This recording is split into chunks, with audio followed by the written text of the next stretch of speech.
Aru, come inside. It's getting late. Just a little longer, Ma.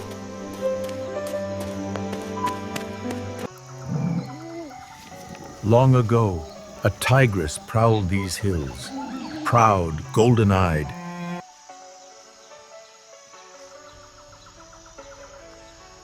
These hills have seen centuries pass, rivers change course, and beasts rise and fall. But the forest remembers everything.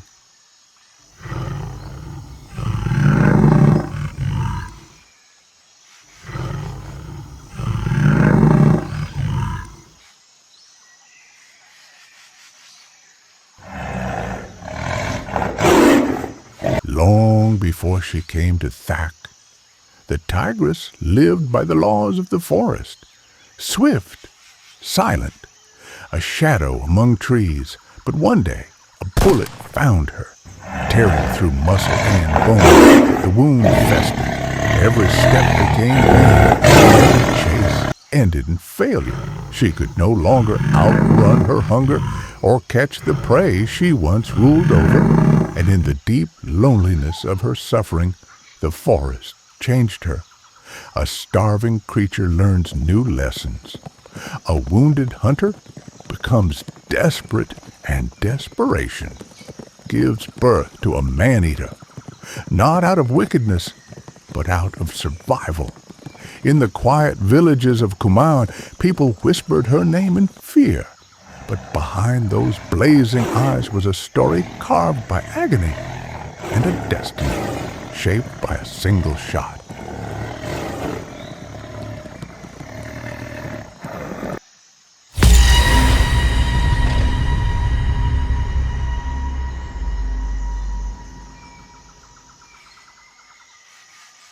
Long, long ago, in the year 1938, there was a place that looked like a dream. The tall Himalayan mountains stood like giant guardians, their snowy tops shining golden in the morning sun. Below them, the forests of sal and oak trees stretched wide, their leaves twinkling with the first light of day. The golden grasslands danced in the breeze as if the earth itself was waking up happily. A silver river flowed through the valley, glittering like melted stars. Birds flew high into the sky, filling the air with life. On the riverbanks, deer played and drank, their hooves splashing gently in the water. It was a land of beauty and peace, untouched, pure, and full of wonder. The forest and the village lived side by side, like day and night, never crossing paths, until hunger tore down that boundary. The forest remembers pain, and pain always finds a way back.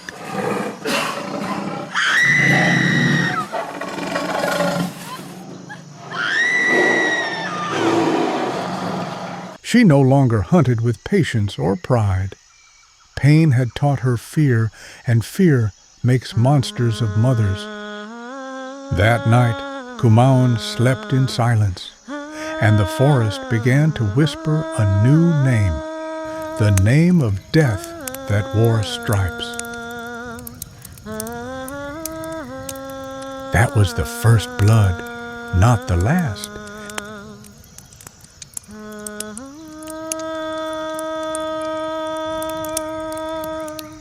Sahib, Thak gaon se khabar aayi hai. Tell me. One has been taken. Amma Khemi, the old woman, in daylight. The people are afraid. Far away in Naini Tal, where the lake mirrors the morning mist, a man sat in peace, unaware that the forest would soon call him once more. This makes 5 deaths, all in the past 2 months.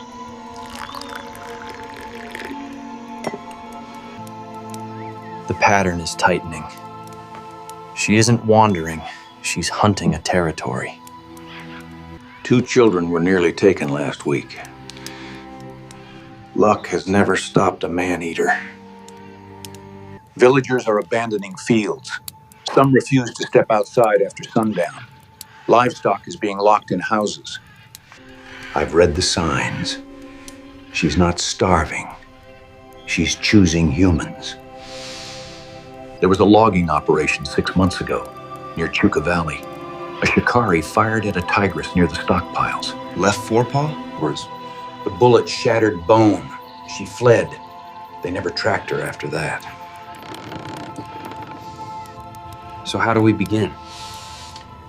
We begin by listening, tracking, baiting. And so, once again, the hunter rose, not for conquest, but for redemption.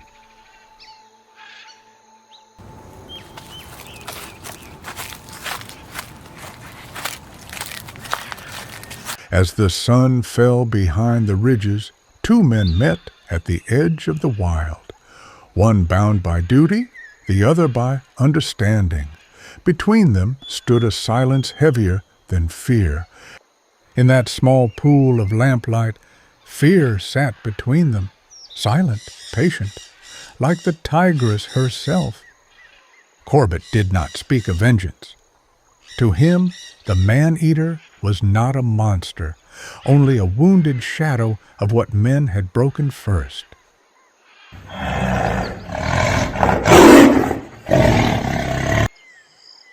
At the river's edge, courage met understanding, and the forest, listening in the dark, answered with a growl.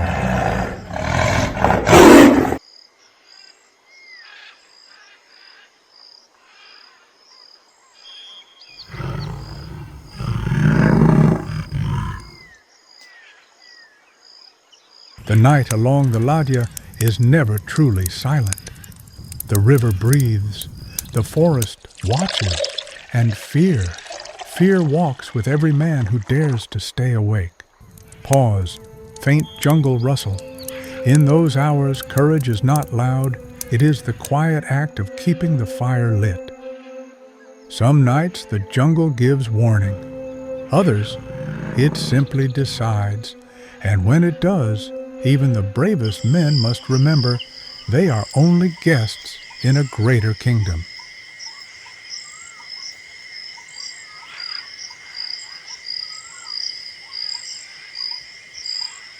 And so, two men of different worlds sat united, not by duty, but by the will to understand the silence that hunted in the dark.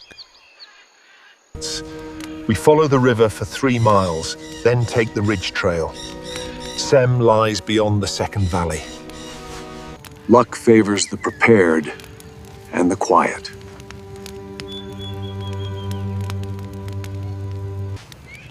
Do you think we will see her today?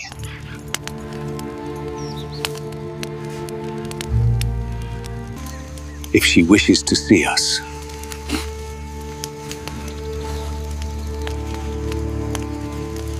She has known these paths longer than any of us. We are walking in her shadow. They rode not for adventure, but because fear had taken root in the valleys, and someone had to face it.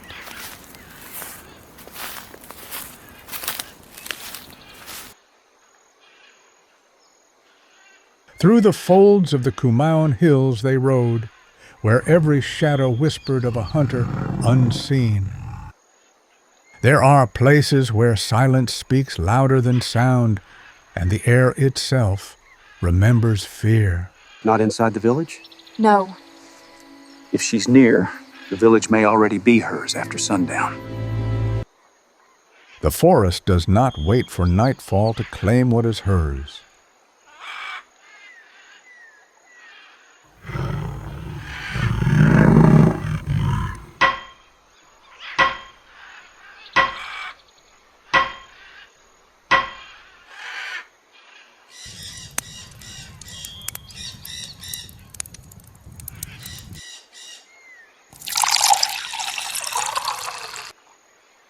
She passed here last night. Is she close? Close enough to watch. I thought I understood fear, but this is different. Fear in the jungle is not weakness. It is instruction. And what does it tell us now? To listen. Every rustle, every breath of wind carries a question. And somewhere in that darkness waits the answer. The dawn brought no peace. Only the weight of another night survived. Grief travels quietly at dawn. It does not run. It walks. Sahib, tumhe maaf karna, last night it happened again. Tell me. He went to find his cattle near the ridge. In every stain, the jungle writes its message, and men must learn to read it.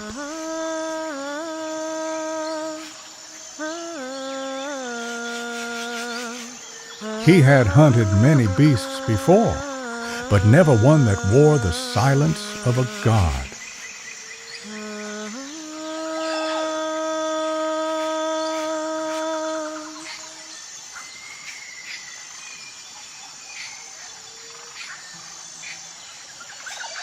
Show me where. Sahib, the jungle has not given him back. Only what remains. Then we must go, before the sun climbs too high. Men prepare for battle in many ways, some with weapons, others with silence.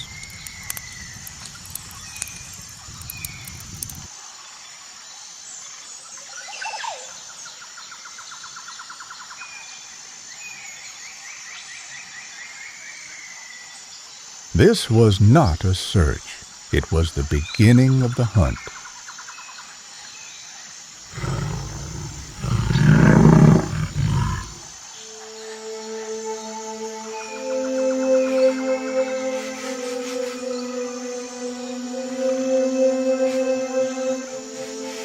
Stay close to the group. No one separates, not for any reason. I won't.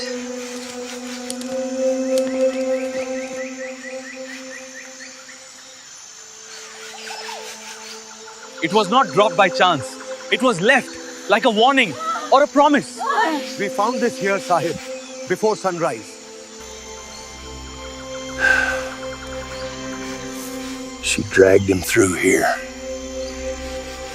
You knew him? He was my uncle. I told him to wait. He said the jungle wouldn't take him. The earth remembers every blade, every grain, marked by her passage. Fresh.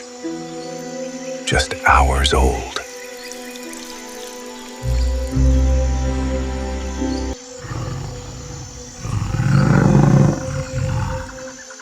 Stay together.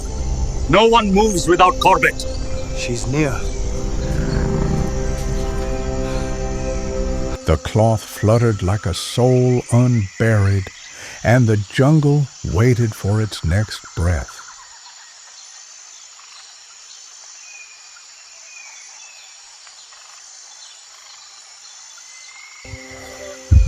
There you are.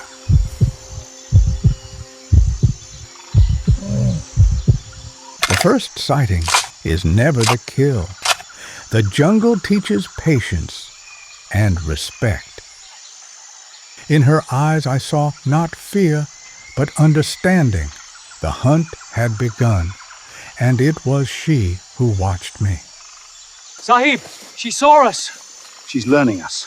We'll get another chance. Yes. But next time, she'll be ready.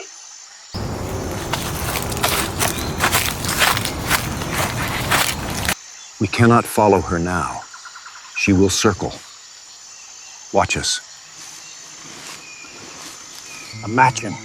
If she comes back through this trail, Frey, and she will, Ray, we must be above ground. She hunts men, not trees. Here? On this ridge? You'll wait here alone? Alone is quieter. Quieter is survival. Walk slow. Do not speak. Do not separate. And if you hear nothing dying, stop. In the wild, knowledge is survival, and this hunt had just become a meeting of equals.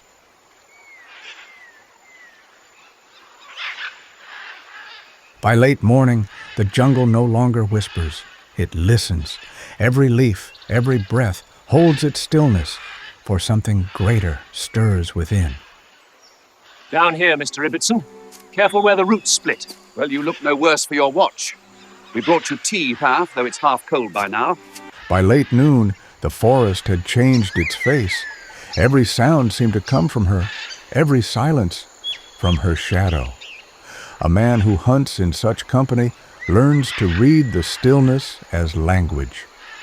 We built the mashan not with fear, but with patience, for in this jungle, time itself is the bait, and silence the snare. In every hunt, there comes a moment when the chase gives way to patience. You build your watchtower, not to conquer, but to understand. And the forest, if you listen long enough, builds its own watchtower around you. As the sun sank beyond the ridge, I felt the weight of night gather beneath the leaves. Somewhere out there, she too was watching, waiting for the same silence. In a jungle that has seen death, even silence carries weight. The night holds its breath, and I too must hold mine.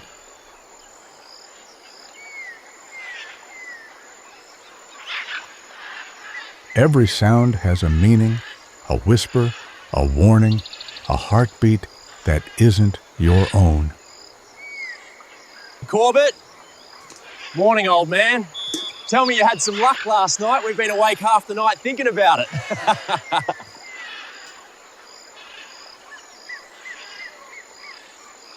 So Haz, did she come? You look like a man who's seen something he won't speak of. No shots fired. She's clever, more cautious than I thought. In the dark heart of the jungle, time ceases to move. You do not wait for the tiger, you wait for the silence to break. She was there, not seen, not yet, but near enough that the air trembled with her hunger.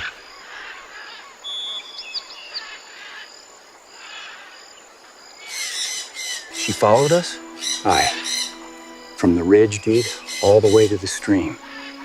She was behind you the whole time. Then why didn't she attack, Sahib? She's clever and cautious. She doesn't strike unless she's sure. That's what makes her dangerous. Sometimes the greatest hunts end not in the roar of a rifle, but in silence. She had watched me, and she had chosen not to come.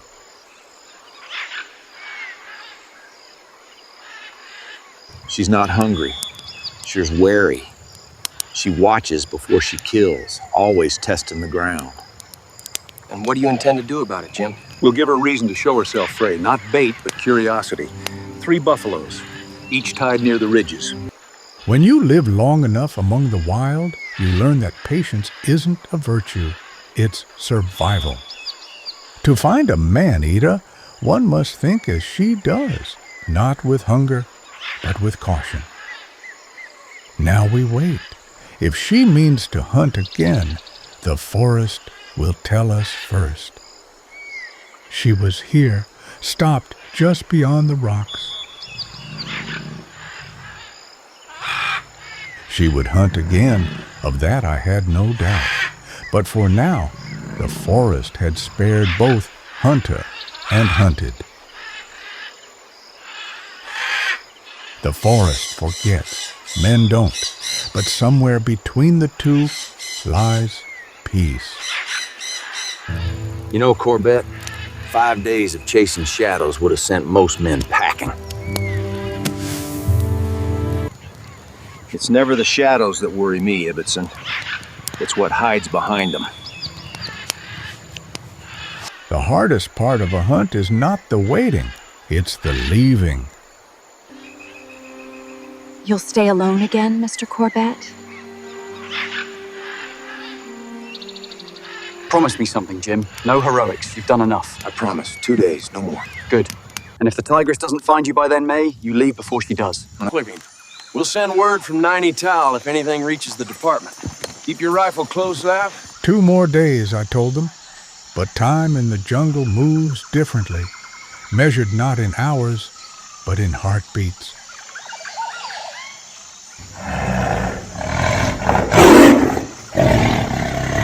She's out there, watching. Every step I take, every sound I make, she knows. And until she chooses to show herself, there's nothing a man can do. The jungle has its own clock, not hours or days, but heartbeats. Each breath I take, I wonder if it'll be the one before she comes. Sahib, are you leaving? Yes, for now. If there's another kill, send word to Nainital. I will be back as soon as possible. She's too clever for this game. Pack up. We'll head for Nainital. If she wants me to find her, she'll choose the place and time. She had beaten me this time, not by strength, but by patience. In the jungle, that's the truest mark of a queen. Sahib, I am the headman of Thak. There is no one left in my village. No one left? After the kill on the 12th, everyone fled by nightfall. Only I remain here to tell you. A warning spoken softly is sometimes the truest wisdom a man can hear. You may guard your own life, Sahib, but I cannot promise the same for your men. That's fair enough. Then we stay here. Here, Sahib Chand, this place is open on all sides, near the river. Yes, this will do. My men can rest here in safety. It had been my intention to breakfast at Chuka and then I'd go on to Thak. But the headman's warning was sound and wise. I could protect myself, perhaps, but not the men who trusted me. And so I stayed on the edge of her world, where the jungle watched from the dark. She was still there, waiting. They'll do well enough. We'll see if the tigress still rules these forests, or only haunts them. Every placement had to be perfect. A man-eater is not easily fooled. One wrong scent, and she would vanish like smoke. Every sound, every movement carried meaning here. The jungle had eyes, and it missed nothing. She came close that night, too close, but she did not strike. The wounded are cautious. They kill only when certain of success. She would not show herself yet, but the forest already felt her watching. The morning broke gentle over Chuka, as if the forest meant peace. But I had learned long ago, the quieter the jungle, the closer the danger. It was here, Sahib. I was in the field with my granddaughter. It was a day like any other. Work, sunlight, and the laughter of a child. Until the forest fell silent. Even before she was seen, every bird and leaf had known she was there. She struck without sound or warning, one breath of life, then nothing but stillness. She watched them, waited until the wind turned. A patient killer.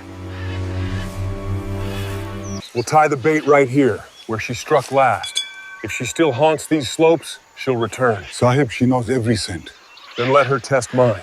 I left the buffalo there, alone, beneath the trees. Its bell was the only sound in a valley that remembered blood. Here, Sahib. This is the one. He was cutting that branch, just there. In the silence that followed, the forest waited.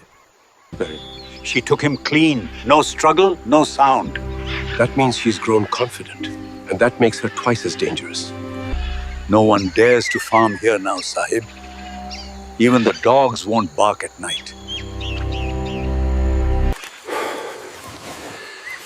Then we'll have to bring the jungle to her.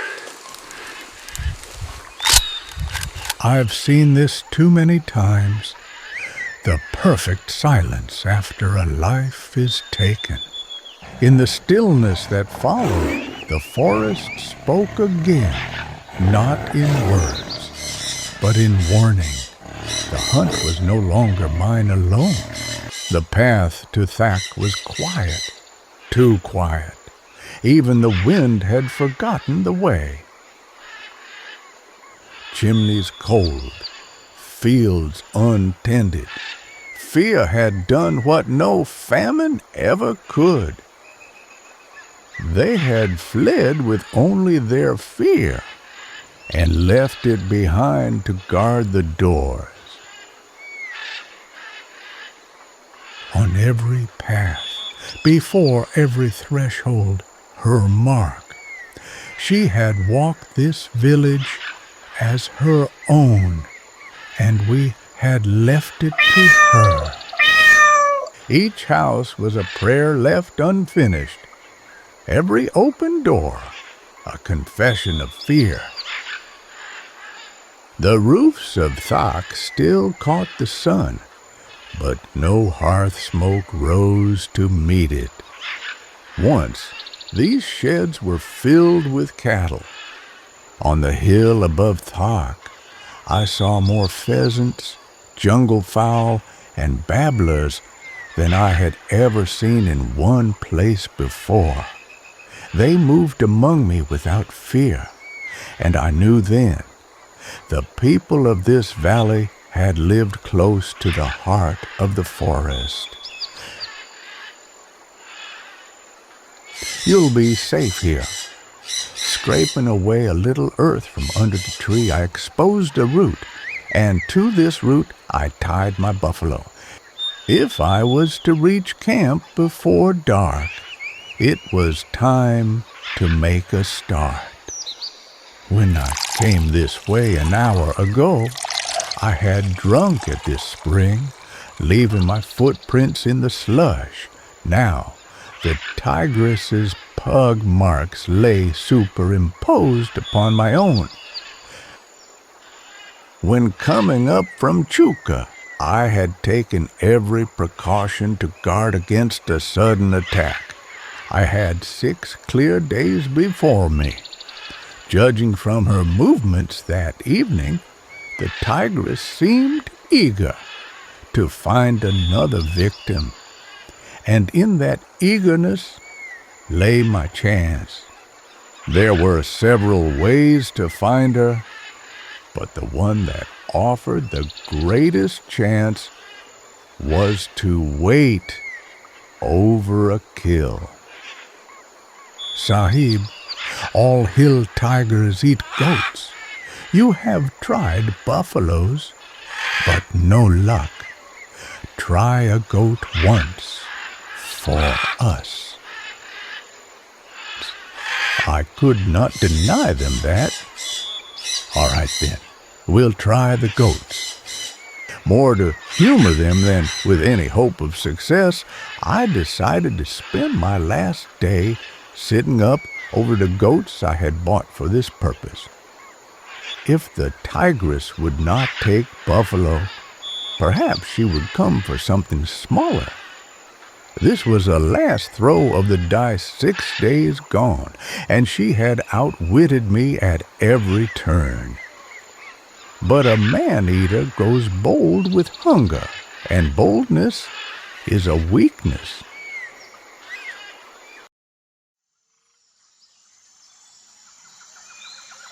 The question now was, do I call her? If I called and she heard me, and came while there was still light, I might get my shot. But if she came, and did not give me one, some of us would not reach camp alive.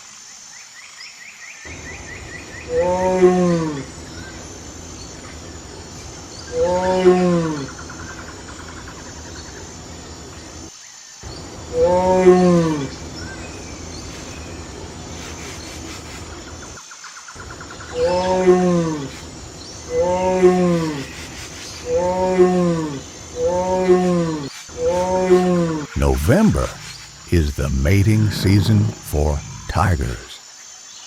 And for the past 2 days, she had been rampaging through the jungle in search of a mate. Now, on hearing what she thought was a tiger calling back, she would lose no time in joining him.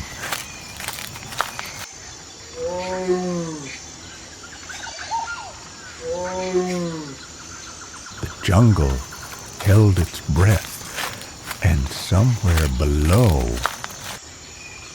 she was moving. Not hunting, but coming straight for me. She was so near, I could hear the intake of her breath each time before she called.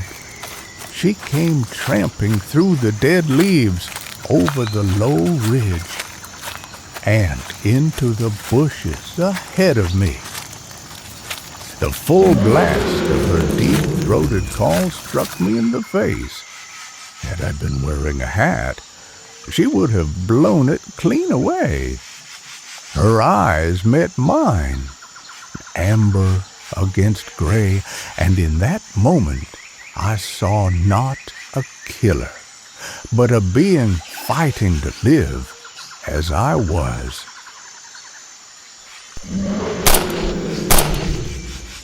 The first bullet caught her under the right eye. The second, fired more by accident than intent, took her in the throat.